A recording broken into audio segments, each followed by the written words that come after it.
রজনীগন্ধার সুঘ্রাণ, সানাইয়ের মিঠে সুর, আলোর রোশনাই, মহার্ঘ শাড়ি বা লেহেঙ্গার মৃদু খসখস, সর্বোপরি মেকআপ আর্টিস্টের সৌজন্যে অপ্সরা সমাবেশ। অপরপক্ষও পিছিয়ে নেই, রঙিন ধুতি, শেরওয়ানি, কেউ বা হাল ফ্যাশনের ওয়েস্টার্নে বিপরীত লিঙ্গের দৃষ্টি আকর্ষণের প্রয়াসে তৎপর। রং বেরঙের পোশাকে বাচ্চাদের হুল্লোড়ে বিয়েবাড়ির চালচিত্র সুস্পষ্ট।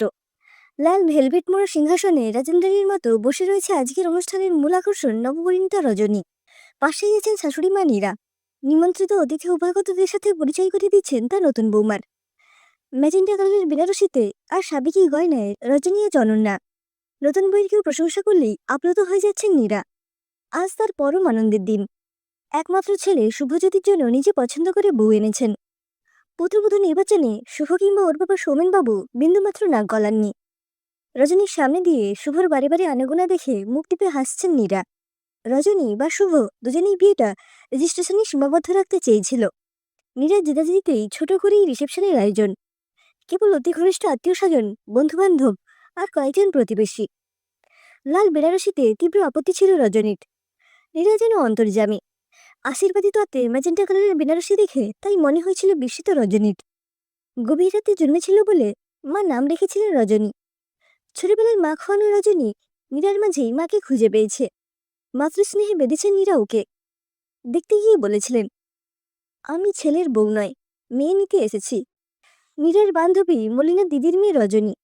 ছোটবেলায় দেখেছেন দু একবার মলিনার বাড়িতে। মিষ্টি শান্ত স্বভাবের মেয়েটিকে ভালো লেগেছিল তখনই। তারপর কত ঝড়ঝঞ্ঝা পেরিয়ে আজ স্বপ্নপূরণ। সেলফোনে টুক করে সময়টা দেখে নিলেন নীরা। 11:30 বেজে গেছে। লাস্ট ব্যাচেরও আইসক্রিম পর্ব চলছে। যাক, ভালোই ভালোই সব মিটল। সুস্থির নিঃশ্বাস ফেললেন নীরা। রজনীর মনে হচ্ছিল সব স্বপ্ন। এত সুখ সইবে তো ওর কপালে। যখন ওর বয়স মাত্র 11, মরণব্যাধি ক্যান্সার কেড়ে নিল ওর মাকে। সেই থেকে বাপি ওর সব। ওর অযত্ন হবে ভেবে বাপি নিজের জন্য কিচ্ছু ভাবেনি। মেয়ের দায়িত্ব কাউকে দিতে ভরসা পাননি। মেয়েকে একাই মানুষ করেছেন। বাপি একমাত্র ছেলে। দাদু ঠাকুমাও পৃথিবী ছেড়েছেন অনেকদিন। আত্মীয় স্বজন বলতে তেমন কেউ ছিল না, একমাত্র ছোট মাসি ছাড়া। মলিনা নিয়মিত খোঁজ খবর রাখতেন মা মরা বঞ্চির। রবিবার বা ছুটির দিনগুলোতে হয় মাসির ওখানে বাপ বেটির নেমন্তন্ন থাকতো, নতুবা দুটো স্টেশন পরেই দক্ষিণেশ্বর থেকে টিফিন বাক্স নিয়ে মাসি হাজির হয়ে যেতেন। মাসির একটি ছেলে, পুবলু, ক্লাস 9-এ পড়ে। ভারী মিষ্টি স্বভাবের ছেলে। রজনীর খুব বাধ্য। চিন্তায় ছেদ পড়ে খুড়তুতো ননদ মিত্রার কথায়। কি এত ভাবছো বৌমণি? দাদা ভাইয়ের কথা? সে বেচারা অপেক্ষা করতে করতে কটা সিগারেট পোড়ালো কে জানে। বৌমণি, দাদা ভাইয়ের এই বদভ্যেস ছাড়ানো কিন্তু তোমার দায়িত্ব। এবার চলো, তোমাকে তোমার ঘরে পৌঁছে তবে আমার ছুটি। বড়মা আজ থেকে যেতে বলেছে। মোটে 2 মাস হলো বিয়ে হয়েছে, বর ছেড়ে থাকা যায় বলো? ওর বলার ভঙ্গিতে হেসে ফেলে রজনী। মিত্রা আবার বলে, কাল সকালে চলে আসবো তোমাদের খবর নিতে। রজনীকে ঘরে পৌঁছে বাইরে দিয়ে দরজা বন্ধ করে হাসতে হাসতে চলে যায় মিত্রা। ফুলসজ্জার খাট, রজনীগন্ধা আর রকমারি অর্কিডে সুন্দর করে সাজানো। শুভ ঠোঁটে জ্বলন্ত সিগারেট। মায়াবী ফুলের গন্ধে, নিকোটিনের বিমায়ন গন্ধে গা গুলিয়ে ওঠে রজনীর। ব্যাপারটা অনুমান করেই সিগারেট ফেলে দেয় শুভ। ঘর লাগোয়া বাগানের দিকে জানলা খুলে দেয়। কামিনী ফুলের মিঠে গন্ধ মিশে রজনীগন্ধার সাথে। শুভ এগিয়ে এসে হাত ধরে বসায় ওকে বিছানায়। রজনীর গলাটা শুকিয়ে আসে অজানা আশঙ্কায়। হৃদস্পন্দনের গতি বেড়ে যায়। এই প্রথম পরিপূর্ণ দৃষ্টিতে ও দেখে শুভকে। সুদর্শন, স্মার্ট, ঝকঝকে যুবক মুগ্ধ দৃষ্টিতে অপলকে দেখছে ওকে। সুশোভনের দৃষ্টিতে কখনো মুগ্ধতা দেখেনি রজনী, বরং একরাশ তাচ্ছিল্য আর অবজ্ঞা ছিল। 6 মাসের দাম্পত্যে ভালোবাসা তো দূর, মানবিক সম্পর্কও তৈরি হয়নি। রজনী তখন গ্রাজুয়েশন সদ্য কমপ্লিট করেছে। বাবার কলিগ সুব্রত কাকু সম্বন্ধটা আনলেন। পাত্র সুশোভন সেনগুপ্ত, ইলেকট্রিক্যাল ইঞ্জিনিয়ার, একমাত্র ছেলে, বহুজাতিক কোম্পানিতে উচ্চপদে কর্মরত। লেক টাউনে নিজস্ব 3 তলা বাড়ি। ছেলের বাবা সত্যেন সেনগুপ্ত রিটায়ার্ড সরকারি অফিসার। মা মঞ্জুলা সমাজসেবিকা। নির্ঝঞ্ঝাট ছিমছাম পরিবার, পাল্টি ঘর। বাপি আপত্তি করার কারণ খুঁজে পেলেন না। ছোট মাসি মিশেও সানন্দেই সম্মতি দিলেন। সস্ত্রীক সত্যেনবাবু ওকে দেখে পছন্দ করে গেলেন। এরপর সুশোভন এলো বন্ধুবান্ধব নিয়ে। দেখতে এসে ও সস্তা জটিল রসিকতা ভালো না লাগলেও মেনে নিয়েছিল রজনী। ভুল হয়েছিল সেখানেই। তাড়াহুড়ো করে হয়ে গেল বিয়েটা। বন্ধু বান্ধবী পরিবৃত সুশোভন বিয়ের আসরেই চূড়ান্ত অশোভন আচরণ করেছিল। চোখের জল মুছতে মুছতে অলোকবাবু ভাবছিলেন, ভালো করতে গিয়ে মামুনির ক্ষতি করে ফেললাম না তো। তার আশঙ্কা যে অমূলক নয় দ্রুতই প্রমাণ হলো। স্বপ্নভঙ্গের শুরুটা হলো ফুলসজ্জার রাতে। নামি হোটেলের ব্যাংকোয়েট হলে রিসেপশন পার্টি ছিল। হাজারখানেক নিমন্ত্রিত। অনুষ্ঠান মিটতে মিটতে বেশ রাত হয়ে গিয়েছিল। তারপর বাড়ি ফিরে ফ্রেশ হয়ে বাপের বাড়ি থেকে পাঠানো দত্তের লাল বেনারসি ফুলের সাজে সেজে ও তখন অপেক্ষায় সুশোভনের। প্রায় শেষ রাতে ঘরে এলো ও। প্রথমেই বকুনি, এসব জবরজং সেজে আছো কেন, খোলো এসব। হতবাক রজনী ধাতস্থ হওয়ার আগেই আবার ধমক, এত রোগা কেন, বাবা ভালো করে খেতে দিত না, শরীরে তো কিচ্ছু নেই। অশালীন ইঙ্গিত করে বলেছিল সুশোভন। ও বরাবর ছিপছিপে গড়নের, সে কারণে এতদিন সব জায়গায় প্রশংসাই পেয়ে এসেছে। সেই ফিগার নিয়েও চূড়ান্ত অপমানিত হতে হলো। ওর মধ্যবিত্ত পরিবারের সাথে সুশোভনদের স্ট্যাটাসের বৈষম্য নিয়েও বিস্তর কথা শোনালো। কেবল শোনালো না দুটো ভালোবাসার কথা, যার প্রতীক্ষায় ছিল রজনী তৃষিত হৃদয়। সেই শুরু। তারপর কারণে অকারণে ওকে অপদস্থ করা অভ্যেস হয়ে গেল সুশোভনের। শ্বশুর শাশুড়ি নিজেদের নিয়েই ব্যস্ত। ছেলে বউয়ের সমস্যা নিয়ে তারা বিন্দুমাত্র মাথা ঘামাতেন না। 6 মাস ছিল রজনী ও বাড়িতে।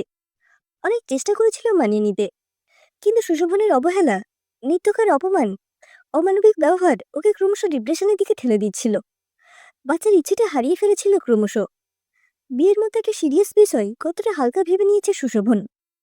মেয়ের পরিস্থিতি দেখে অলোকবাবুকে ফিরিয়ে আনার সিদ্ধান্ত নিলেন। যে খবর আগে নিলে মেয়েটার সর্বনাশ হতো না, সেই খবরগুলোই দায়িত্ব নিয়ে সবাই পরে জানালো। সুশোভনের স্বভাব চরিত্র ভালো নয়। তাছাড়া তার একদা স্টেডি গার্লফ্রেন্ড সম্প্রতি ডিভোর্স করে ইউকে থেকে দেশে ফিরেছে। তাদের ইতিউতি নিয়মিত দেখা যাচ্ছে। এমতো অবস্থায় রজনীকে তাড়ানো জরুরি হয়েছিল। সেটা আপোষে হয়ে যেতেই ঝামেলামুক্ত হলো সুশোভন। ট্রমা সামলে উঠতে অনেকটা সময় লেগেছিল রজনীর। পুরোপুরি কাটাতে পারেনি এখনো। জানতে না চাইলেও সব খবর কানে আসে। মিউচুয়াল ডিভোর্সের মাসখানেকের মধ্যেই সুশোভন এবার বিয়ে করেছে। নিজেকে গুটিয়ে নিয়েছিল রজনী। বাড়ি থেকে বেরোতো না একেবারেই। বিয়ের আগেই পোস্ট গ্রাজুয়েশনে ভর্তি হয়েছিল। পড়াটাও কন্টিনিউ করলো না। মেয়ের পরিস্থিতি দেখে ভেঙে পড়েছিলেন ভেতরে ভেতরে অলোকবাবু। তার ভুলেই নিরপরাধ মেয়েটির এই পরিণতি। এইসব ভাবনেই কাল হলো। কার্ডিয়াক প্রবলেম বাড়াবাড়ি পর্যায়ে পৌঁছাতে নার্সিংহোমে থেকে আসতে হলো কদিন। এরপর আর রিস্ক নিতে চাইলেন না তিনি। তার কিছু হয়ে গেলে মেয়ের কি হবে। এমন সময় ছোট মাসি এই সম্বন্ধটা নিয়ে এলেন।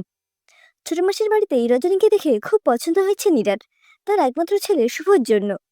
নীরাকে ওর সব ঘটনা খুলে বলেছিলেন মলিনা। ছোট থেকেই চেনে মলিনা শুভকে। তবুও খোঁজখবর নিয়ে নিশ্চিন্ত হয়ে তবে এগিয়েছে। বাপির পরিস্থিতি দেখে রাজি হতে বাধ্য হয়েছে রজনী। ডাক্তারের কড়া নির্দেশ, কোনো রকম উত্তেজনা বাপির পক্ষে ক্ষতিকর। শুভ অপলকে দেখছিল রজনীকে।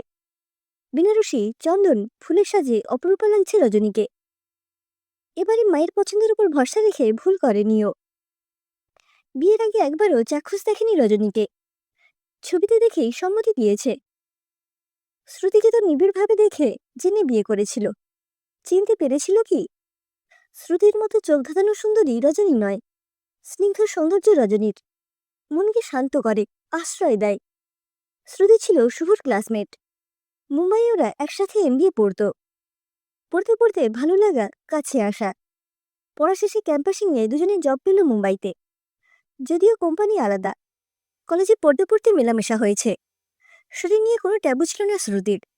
জব পাওয়ার পর আরও ডেসপারেট হয়ে গেল। ওরা লিভ ইন শুরু করলো শ্রুতির আগ্রহে, দুজনের বাবা মায়ের অজ্ঞাতে। ব্যাপারটা খুব বেশি দিন গোপন রইল না। জানাজানি হতেই দুই বাড়ি থেকে তুমুল চাপ এলো এবং বিয়ে তোড়জোড় শুরু হলো ওদের সম্মতির অপেক্ষা না করেই। বিয়েতে শুভর আপত্তি না থাকলেও বাসন ছেড়ে শ্রুতি কিছুতেই রাজি হচ্ছিল না বিবাহ বন্ধনে বাঁধা পড়তে। তবুও বিয়েটা হয়ে গেল। বৌভাতে দিনই রুদ্ররূপ দেখালো শ্রুতি। ৫-৫টা বছর কাছাকাছি থেকেও শ্রুতির এই রূপ আগে দেখেনি শুভ। মায়ের আবদার ছিল একমাত্র পুত্রবধূর কাছে হাতে ভাতের সময় শ্রুতি যেন ডাল বেনারসি পরে গুরুজনদের পাতে ঘি ভাত দেয়। শ্রুতির তীব্র প্রতিবাদ। ওসব সিঁড়ি ব্যাপারে সে নেই, সে স্বাবলম্বী। ওসব অপমানকর।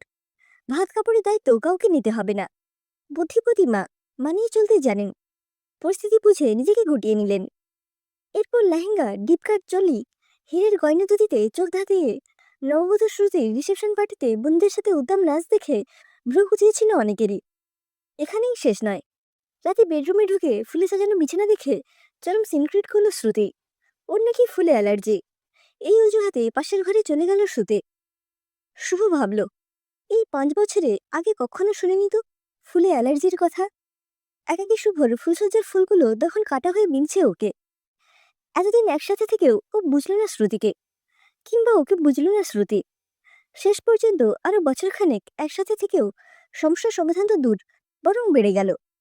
যখন যার সাথে খুশি বেরিয়ে যাচ্ছে, যখন খুশি ফিরছে। স্বামী তো ফলাবার চেষ্টা করেনি শুভ, বন্ধু হয়েই থাকতে চেয়েছিল। তাও পারল কই। শ্রুতি বেগবতী নদী, কোনো বাধা নেই ওকে বাঁধা যাবে না বুঝে আগল খুলে দিল শুভ। জব ছেড়ে চলে এলো কলকাতায়। নতুন জব জয়েন করেছে কিছুদিন আগেই। তারপর মা বিয়ের জন্য উঠে পড়ে লেগেছে। বিয়ের শব্দটা ওর কাছে আতঙ্কের কারণ হয়ে গিয়েছিল। তবুও শেষে মায়ের চোখে জলের কাছে হার মানতে হলো। মাকে তো কেবল দুঃখ দিয়েছে। মা যদি এতেই খুশি হয় তো মন্দ কি। বাবাও চাইছিলেন ছেলে সেটেল হোক। এই মেয়েটিও ওই মতো বঞ্চনার শিকার। কিছু ভুল সিদ্ধান্ত, ভুল সম্পর্ক ওদের স্বাভাবিক জীবন বিপর্যস্ত করে দিয়েছে। এবার নতুন করে শুরু করার পালা। শুভ হাত রাখে রজনীর হাতে। মেয়েটা দু চোখে ভরসার আরতি।